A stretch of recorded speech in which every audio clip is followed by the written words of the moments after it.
Најавената серија средби со граѓаните министерот Никола Поповски и пратеникот Владко Ѓорчев синоќа ја одржа во населбата Оризари. Со оризарчани разговараа за тековните проблеми и потребите на граѓаните.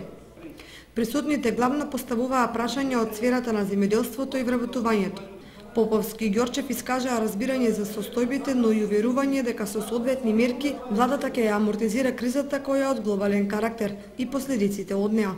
Сакаме да бидеме нонстоп во комуникација за да видиме кои се оние работи што се нивна главна преокупација и што е на што можеме да работиме во следниот период за да го подобриме. Многу мина од нив се интересираат и за локални, но многу мина од нив се интересираат и за државни и за глобални теми. Тоа што беше вака по интересна, што разви по интересна дискусија беше и во делот на привлекувањето на странските инвестиции, но и во делот на можностите да подобриме она инфраструктура која постои во овие села. Пратеникот Ѓорчев зборуваше за заложбите кои владата ги прави да им помогне на земјоделците, особено оризопроизводителите. Да имаме контакт повеќе со граѓаните, да ги чуеме нивните проблеми.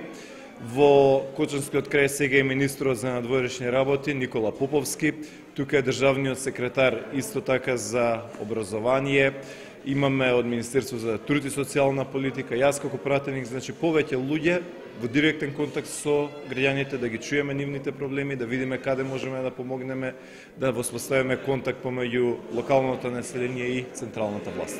Имаме поставено повеќе села, но ќе продолжи ова. Значи денес сме во Кочанско, утре сме и во Виница и во Виничките села. По разговорите во Оризари, представниците на владата со градоначалникот Радко Димитровски остварија средба со граѓаните на Прибачево, Грдовци и Мојанци, каде исто така се зборуваше за актуелните проблеми.